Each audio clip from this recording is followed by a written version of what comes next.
Another plague that turned out to be highly convenient was the Spanish flu. More people died of the Spanish flu than of bullets during the First World War. Between 1918 and 20, an estimate of 50 million people died.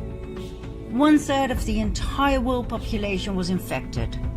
It is believed to be the greatest pandemic the world has ever experienced, worse even than the medieval Black Death. There are several very interesting things about the Spanish flu. First of all, it didn't start in Spain. Secondly, it wasn't a flu. There's more, but let's start with these two, shall we? If it didn't start in Spain, then where did it? In the US. If it wasn't a flu virus, what was it? It was a bacteria that caused severe and in most cases lethal pneumonia. According to a 2008 National Institute of Health paper, bacterial pneumonia was the killer in a minimum of 92.7% of the autopsies reviewed. So why do we call it the Spanish flu? As a decoy, a smokescreen to hide the truth. Why? Because the truth is so hideous. Most people prefer to hear a convenient lie.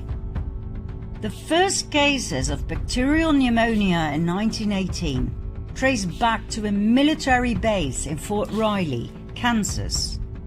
Long story short, during the first half of 1918, an experimental bacterial meningitis vaccine cultured in horses by the Rockefeller Institute for Medical Research in New York, now the Rockefeller University, was injected into soldiers at Fort Riley. The so-called Spanish flu was a vaccine experiment gone horribly wrong. Well, that's what we, the people, would say.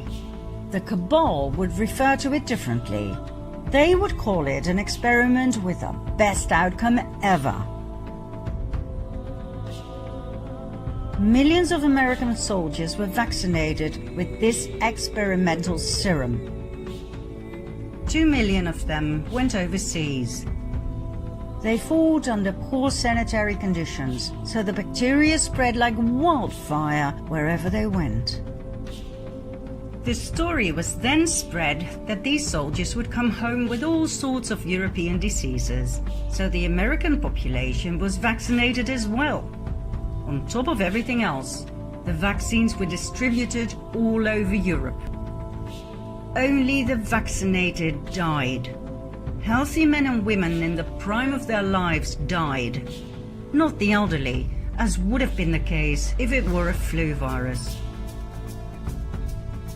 Who was in charge of that distribution and mass vaccination program? The Rockefeller Institute. Who was the main scientist in charge?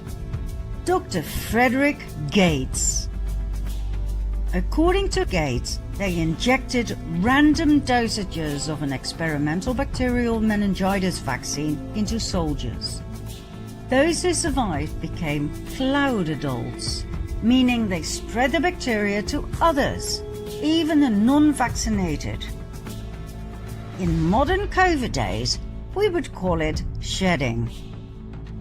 The vaccinated infecting the non-vaccinated. What an amazing coincidence, right? Frederick Gates then, Bill Gates now. Rockefeller Initiative then, Rockefeller Initiative now. Disease developed in Fort Riley, US then. Disease developed in Wuhan, China now. Closed down societies then. Closed down societies now. Cloud adults then. Shedding now. All for our own good, our own safety.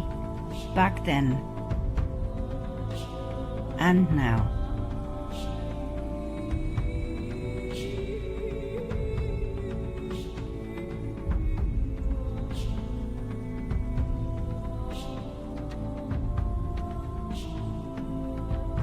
and just about a century in between.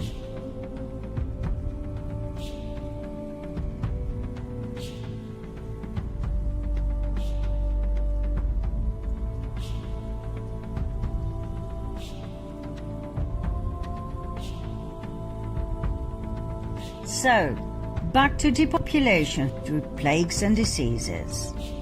The problem with plagues is that they don't occur much, certainly not in these modern times of hygiene. But not to worry, the Cabal is quite creative and always comes up with a solution to every problem. If there is no plague available, you create one.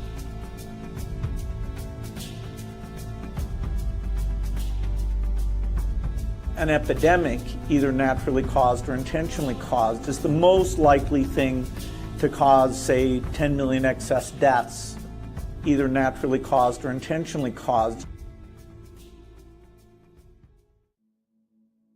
Back in 1943, Fort Detrick in Maryland, US, was set up as a center of the US biological weapons program.